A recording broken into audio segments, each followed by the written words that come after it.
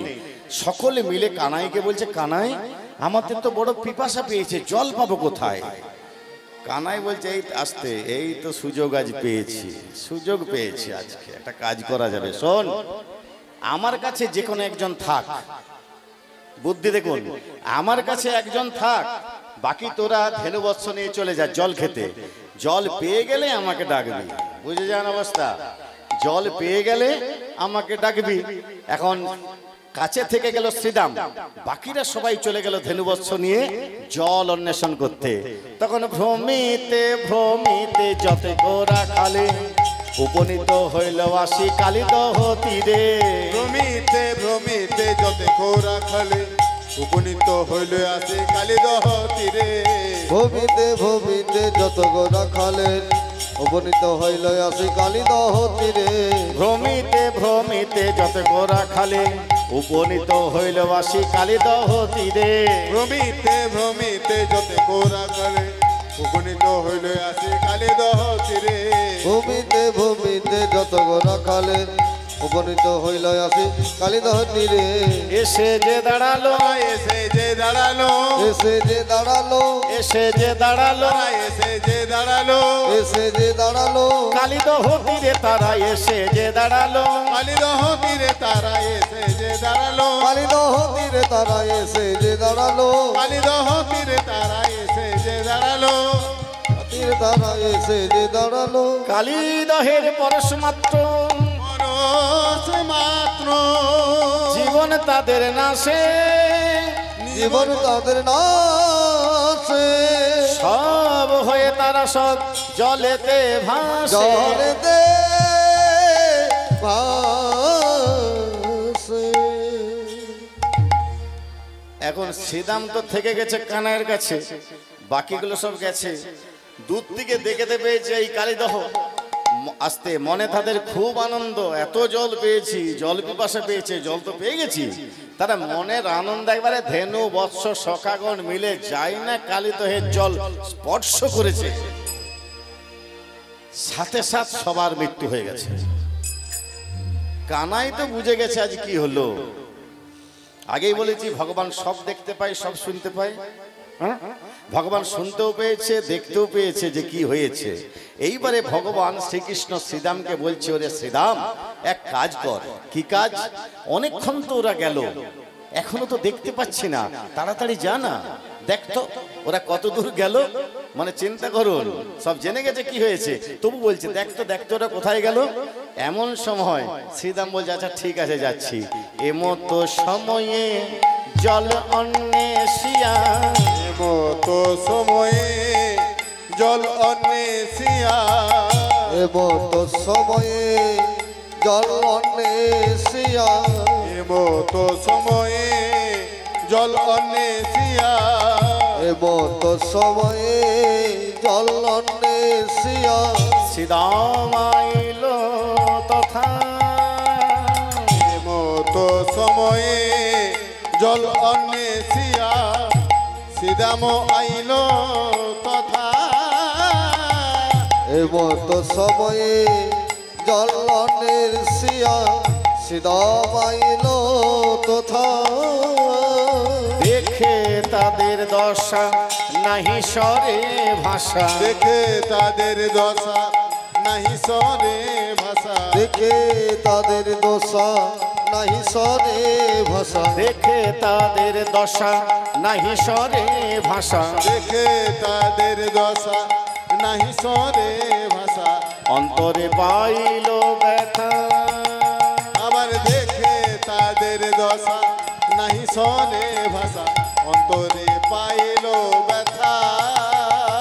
দেখে তাদের দশা নাহি সরে ভাষা, অন্তরে পাইল ব্যথা।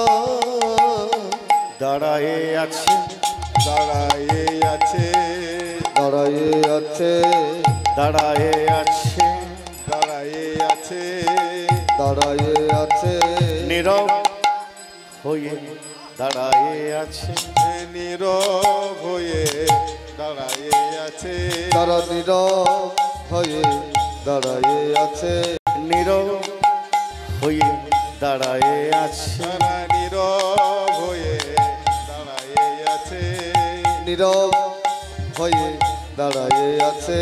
দেখে প্রিয় সখাদের দশা নীরব হয়ে দাঁড়ায়ে আছে, দেখে প্রিয় সখাদের দশা নীরব হয়ে দাঁড়ায়ে আছে, দেখে প্রিয় সখাদের দশা নীরব হয়ে দাঁড়ায়ে আছে, দেখে প্রিয় সখাদের দশা নীরব হয়ে দাঁড়ায়ে আছে, দেখে প্রিয় সখাদের দশা নীরব হয়ে দাঁড়ায়ে আছে, দেখে প্রিয় সখাদের দশা নীরব হয়ে দাঁড়ায়ে আছে।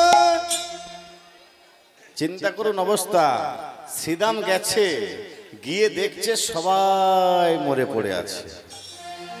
এই দৃশ্যটা কেউ সহ্য করতে পারবে? হ্যাঁ, প্রিয় সখা ধেনু বৎস সবাই অচেতন হয়ে পড়ে আছে। এই জানেই না, ভয়ে কাঁদতে শুরু করেছে, চিৎকার করে ডাকছে কানাইকে, কানাই।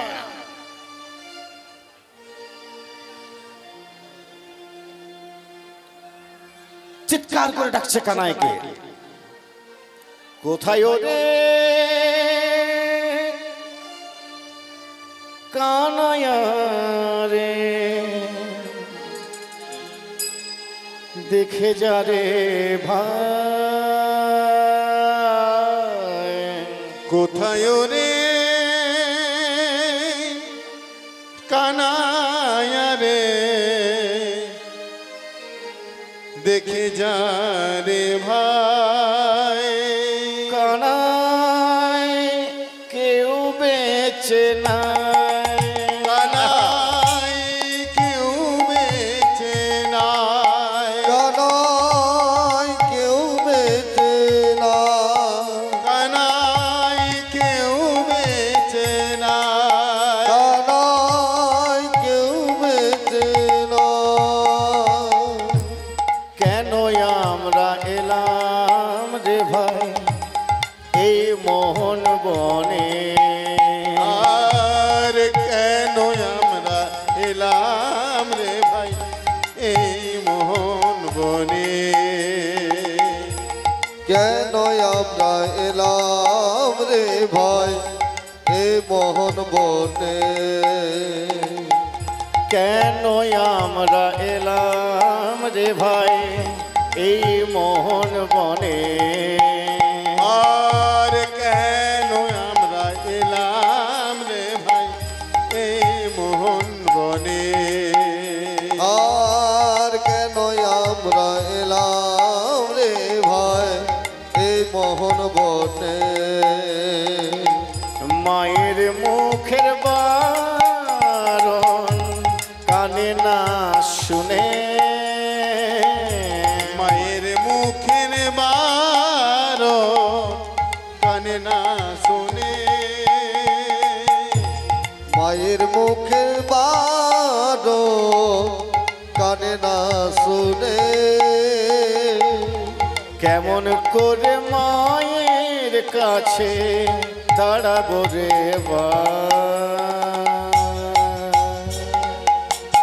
কানাই কেউ বেঁচে নাই, উলুধ্বনি কানাই কেউ বেঁচে না, কানাই কেউ বেঁচে নাই, ওরে কানাই রে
চিৎকার করে ডাকছে কানাইকে। হ্যাঁ গো, ডাকার মতো না ডাকলে ভগবান পাওয়া যায়? পাওয়া যায়? হ্যাঁ কি না? পাওয়া যায় না? রামকৃষ্ণদেবের এক পরম ভক্ত রামকৃষ্ণকে জিজ্ঞাসা করেছিলেন, আচ্ছা ঠাকুর, আমি তো আপনার কাছে দীক্ষা নিলাম, ভালো কথা, তো এই দীক্ষা নিয়ে আমার মনে একটা বড় প্রশ্ন জেগেছে। কি প্রশ্ন? আমি শুনেছি আপনি ভগবানের সাথে কথা বলেন, মায়ের সাথে কথা বলেন, মা কালীর সাথে কথা বলেন, তা আমাকে ভগবান দেখাতে পারবেন? আমাকে কোনোদিন ভগবান দেখাতে পারবেন? বল, নিশ্চয়ই পারবো, চল নদীতে নাম, তোকে আমি ভগবান আজকে দেখাবো। এখন রামকৃষ্ণদেব নেমেছে আর তার ভক্তটিও নেমেছে। নেমে বলছে, এক কাজ কর, জলের মধ্যে ডুব, জলের মধ্যে ডুবে থাক, আর যখন দেখবি উঠতে মানে আর থাকতে পারছিস না তখন উঠবি, তাছাড়া উঠবি না। বুঝেছেন অবস্থা?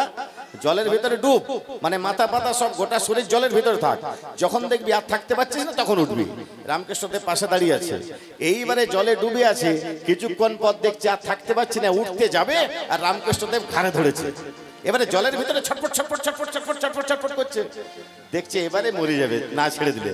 যাই না ছেড়ে দিয়েছে, অবস্থা দেখুন। বলছে, কিরে কেমন ছটফট করছিলি? বলছে, সে আর বলতে, আরেকটু থাকলে জীবনটাই চলে যেত। শোন, ভগবান দেখার জন্য যেদিন এরকম ছটফট করতে পারবি, সেদিন ভগবানের দেখা পাবি। ভগবান দেখবে, ভগবান এরকম দেখা যায়? ভগবানের জন্য কাঁদতে হয়, ভগবানের জন্য ছটফট করতে হয়, ভগবানের জন্য সবকিছু ছেড়ে দিতে হয়, তবে তুই ভগবান পাবি। ভগবান দেখা এত সোজা জিনিস। চিন্তা করে যান, দ্রৌপদীর মতো ভক্ত, দ্রৌপদীর মতো ভক্ত যে শ্রীকৃষ্ণের সখা পর্যন্ত ছিল, শ্রীকৃষ্ণ সখা ছিলেন দ্রৌপদীর। তবু চিন্তা করুন, আপনারা সবাই শুনেছেন বা সবাই জানেন, দ্রৌপদীর বস্ত্র হরণ হয়েছিল। বাজে কথা, কোনো দিনের জন্য দ্রৌপদীর বস্ত্র হরণ হয়নি, কোনো দিনের জন্য হয়নি। বস্ত্র হরণের চেষ্টা করা হয়েছিল, করতে পারেনি।